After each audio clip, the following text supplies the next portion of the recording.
기도합니다. 아멘. 오늘 아침에는 43문 십자가, 그리스도의 십자가의 죽으심에 주는 유익이 무엇인가를 생각해 보도록 하죠. 43문입니다. 그리스도의 십자가의 제사와 죽으심에서 우리가 받는 또 다른 유익은 무엇입니까? 답: 그리스도의 죽으심의 공효로 우리의 옛사람이 그와 함께 십자가에 달리고 죽고 장사되며, 그럼으로써 육신의 약한 소욕이 더 이상 우리를 지배하지 못하게 되고, 오히려 우리 자신을 그분께 감사의 제물로 드리게 됩니다. 이것은 이제 43문은 결국 신자가 이 세상에서 받는 유익이 무엇인가를 얘기하는 대목이 되는데요. 그러니까 이 유익이라는 것은 지난번에 우리가 신자의 죽음에 대해서도 얘기를 했지만은 죽음 이후에만 적용되는 게 아니라 신자가 이 세상 살아가면서도 여전히 그리스도와의 연합되은 그 신령한 신분이 됐기 때문에 죄책이 면제되고 죄의 세력으로부터 해방이 되고 또 감사의 제물을 드리면서 하나님의 거룩한 경영에 참여할 수 있게 됐다는 겁니다. 이건 놀랍지 않습니까?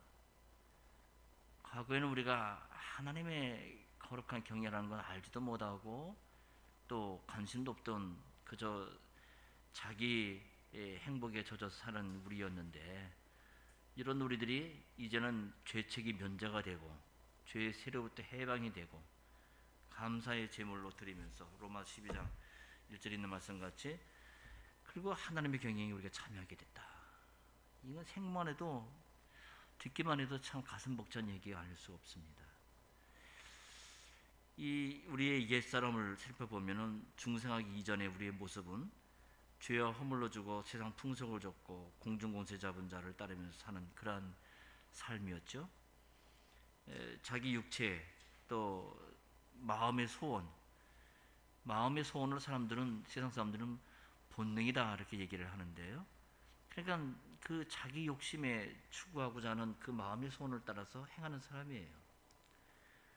마음대로 행하는 걸 좋아하고, 이게 이제 에베소 2장 1절에서 3절에 나오는 본질상 진노의 자녀의 특징인데요. 이게 우리의 모습이 그랬단 말이죠. 이 옛사람이라는 것은 사람의 일부를 가리키는 게 아니라 중생하기 이전 그 존재, 사람의 전체가 어떤지를 가르쳐주는 말입니다. 그러니까 하나님과 관계도 없고, 에베소의 4장 22절 말씀하면 유혹의 욕심을 따라 썩어져 가는 구습을 좇는 그런 모습이 옛사람이란 말이죠. 이 옛사람이 그리스도께서 죽으실 때 십자가에서 그리스도와 함께 십자가에 달리고 죽고 장사되고 되었다라고 가르치는데, 이 말은 이제 옛사람이라는 것은 우리에게 전혀 존재하지 않는다 이런 얘기가 아닙니다. 죽고 장사된 옛사람이 남아있다고 하는 것은 아주 여러 가지 충돌되는 그런 말인데요. 흔히 옛사람과 죄악된 본성을 혼돈해서 옛사람을 죽이려고 노력하는 경우가 많죠. 이미 그리스도와 함께 죽은 옛사람을 죽이고자 한다는 것은 잘못된 거예요. 죄악된 본성을 따르지 않는 가장 효과적인 방법은 옛사람이 그리스도와 함께 십자가에 못 박혀 죽었다는 것을 받아들이는 겁니다. 믿는 거예요. 내가 내 스스로 노력해서 옛사람을 죽이고자 노력하는 게 아니라 이미 그리스도와 함께 십자가에 못 박였다는 사실을 받아들이고 믿는 거예요. 이게 복음이에요. 이 복음의 사실을 의지할 때 육신의 우리의 약한 소욕이 더 이상 우리를 지배하지 못하는 유익을 누리는 겁니다.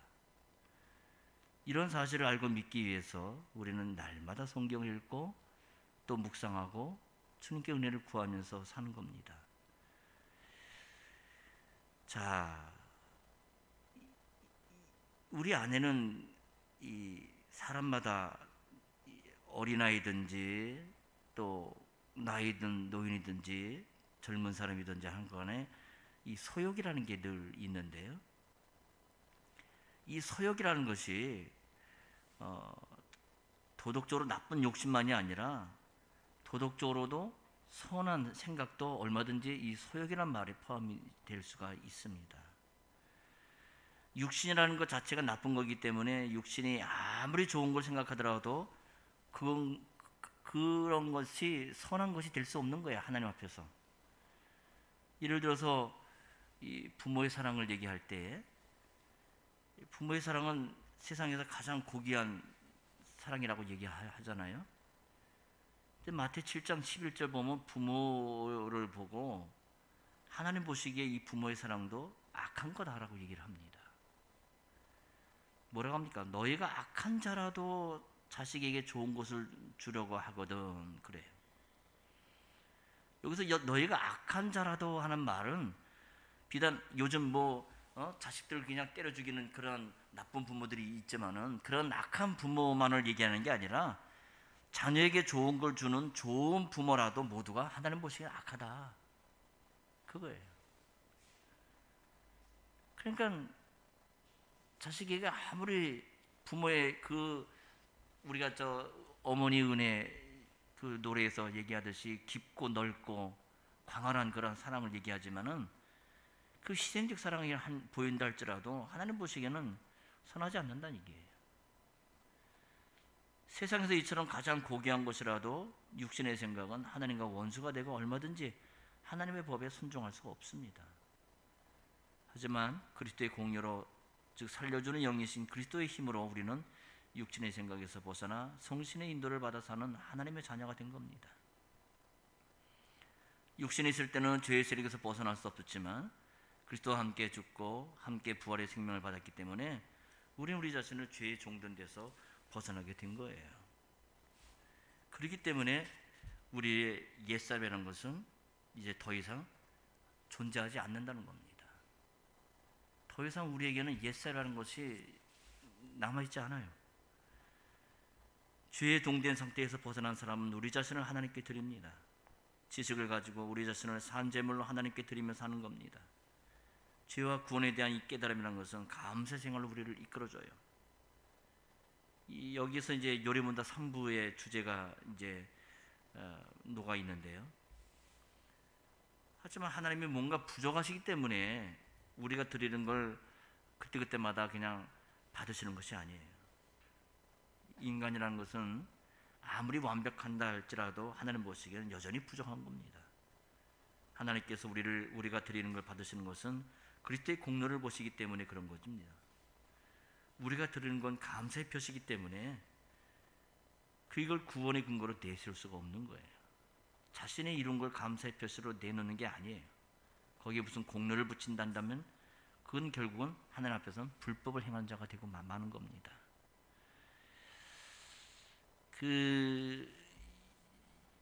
그리스도 안에서 잔다라고 얘기할 때 그 부분을 좀 더 설명할 필요가 있겠는데요.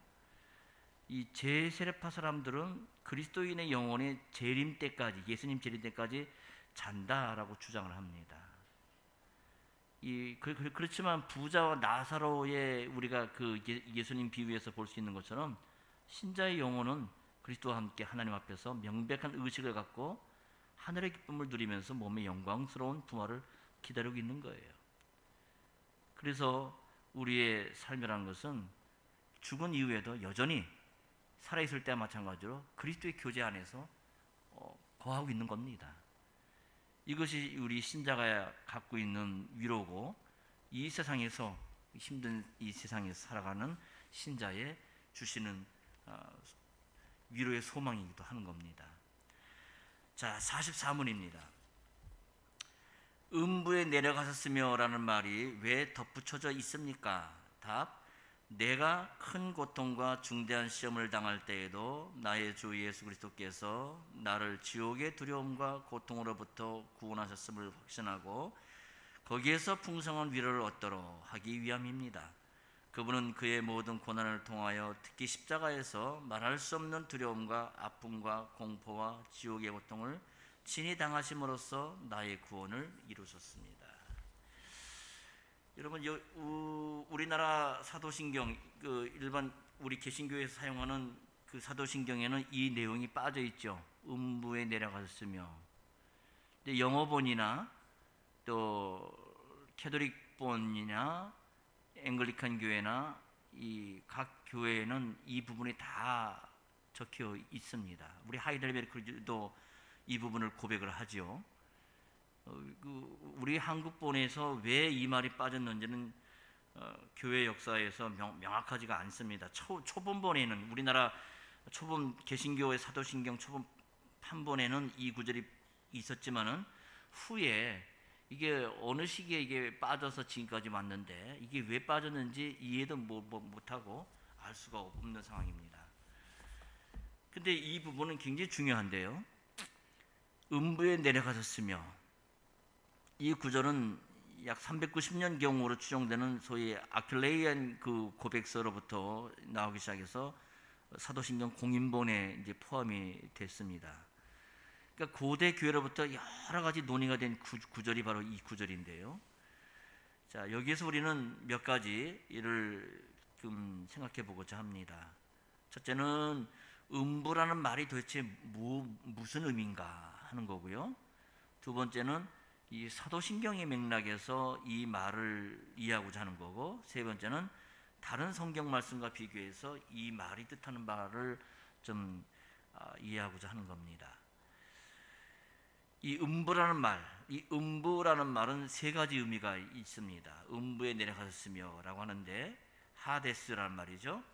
이 하데스라는 이 음부라는 말은 첫째, 하나님을 믿지 않는 자들이 하나님의 심판을 받는 곳, 게헨나, 지옥과 같은 의미로 사용되는 경우입니다.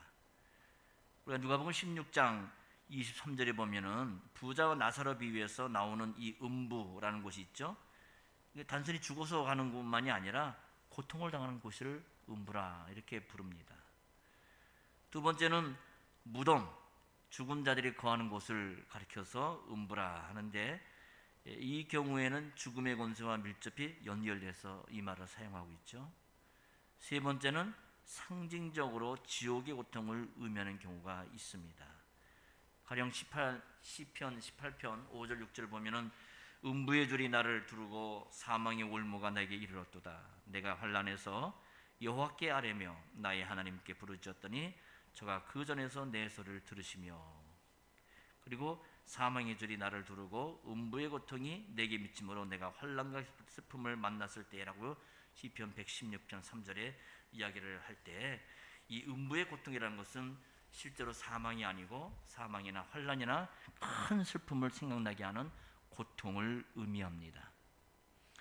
자, 그런데 이 음부에 내려갔으며라는 이 말과 관련해서 몇 가지 해석이 우리가 참고를 할 수 있겠는데요. 로마 교회 같은 경우는 이 음부를 지옥으로 해석해서 받아들입니다. 그래서 예수님께서 돌아가신 후에 그의 몸이 무덤 있는 동안에 예수님의 영혼이 지옥에 내려가셨다 이렇게 이야기를 하죠. 물론 예수님께서 지옥에 내려가서 그곳에 형벌받을 일은 없기 때문에 내려가신 목적을 가리켜 지옥의 변방, 이 지옥의 변방을 캐톨릭에서는 뭐라고 하냐면 림보라고 합니다. 림보. 여러분들 단테 신곡에 보면 림보라는 말을 거기 나오는데, 그 구약의 성도들은 아직 그리스도를 보고 믿은 자들이 아니기 때문에 구약의 선조들은 이 선조 림보라는 곳에 머물러 있다. 곧바로 천국에 가는 게 아니라 선조 림보라는 곳에 있다. 그래서 거기서부터 구원하기 위해서 음부에 내려갔었다 이렇게 말하는 거예요. 그렇지만 누가복음에 나오는 그 부자 나사로 비유에서 볼 수 있는 것처럼 구약의 신자들은 아브라함과 함께 낙원에 있지, 이처럼 성경에도 없는 사람이 구원해낸 림보라는 곳에 있지 않기 때문에 이런 주장은 근거가 없는 말이죠. 성경에 근거도 없는 말을 이렇게 하면 안 되지 않습니까? 구약의 성도들은 의인의 죽음에는 소망이 있다, 민수기 23장 10절에 그렇게 고백을 했고, 후에는 시편 73편 24절 보면 영광으로 영접하실 것을 구약의 성도들은 소망을 했던 겁니다. 또 예수님께서도 죽음 이후에 낙원으로 가실 것을 분명하게 말씀하셨죠. 십자가에서 오른편 강도에게 오늘 밤 네가 나와 함께 낙원에 있을 것이다 라고 했지, 예수님이 지옥에 내려가신다고 얘기하지 않잖아요. 또 영혼을 아버지 손에 부탁하시고 운명하셨어요. 예수님은 죽음 이후에 음부가 아니고 낙원으로 가심을 분명하게 이렇게 말씀하신 겁니다. 자, 그런데 이게 이제 로마 가톨릭 교회의 그 해석이고요. 두 번째 이제 루터교회 해석인데요. 루터교회는 이 부분을 그리스도께서 몸과 영혼이 모두 지옥에 내려가셔서 거기에 있는 마귀들과 정죄받은 자들에게 그분의 십자가로 인한 승리를 선언하셨다. 그러니까 승리자로서 그걸 선포하기 위해서 내려갔다는 거예요. 근데 이것도 역시 성경적인 근거가 없습니다. 승리를 선언하기 위해 가셨다고 한다면 굳이 음부에 내려가신 것은 낮아진 게 아니라 높아지심이기 때문에 사도신경 문맥과 좀 차이가 있죠. 자, 이 부분에 대해서 우리 신앙고백서, 웨스트민스터 신앙고백서 이 대유리 문답에서는 어떻게 이해하는지 보면은, 웨스트민스터 대유리 문답 50문에 보게 되면은 이 둘째 의미를 이해를 해서 그리스도께서는 장사되신 후에 무덤에 묻히셔서 사망의 권세 아래 있었다라고 이야기를 합니다. 이건 사도신경의 문맥을 자연스럽게 읽는 거지 아주 좋은 해석이라고 보는데요. 그래서 이 음부에 내려가겠다 하면 그리스도를 죽은 자 가운데에서 모셔 올리는 것이라, 이렇게 표현을 로마서 10장 9절 말씀을 인용해서 표현합니다. 예수님께서도 요나의 표적을 이야기하시면서 사흘 동안 땅속에 계실 것을 말씀하셨죠.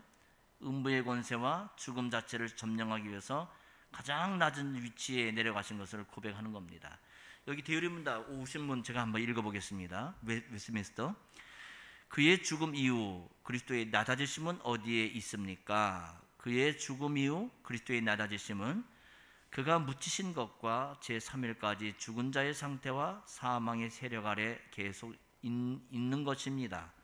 이것은 다른 말로는 그가 음부에 내려가셨으며 라는 말로 표현되었습니다. 이게 이제 웨스트민스터 대유리 문답의 해석입니다. 자, 그런데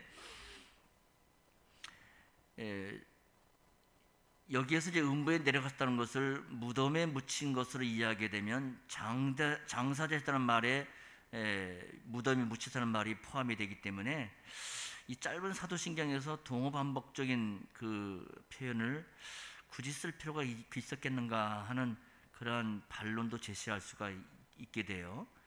자, 여기에 대해 우리 켈빈 선생은 음부에 내려가신 것을 상징적으로 이해를 해서 지옥의 고통을 당한 것으로 해석을 함으로 인해서 이 하이델베르크 요리문답 이 해설과 같은 전통에 서 있는 것을 이해할 수가 있습니다. 그리스도께서는 특히 십자가에서 친히 지옥의 고통을 당하셨지만 그의 모든 고난을 통해서도 받으셨어요. 십자가를 앞두고 겟세마네 동산에서 주님은 고민하시고 슬퍼하셨죠.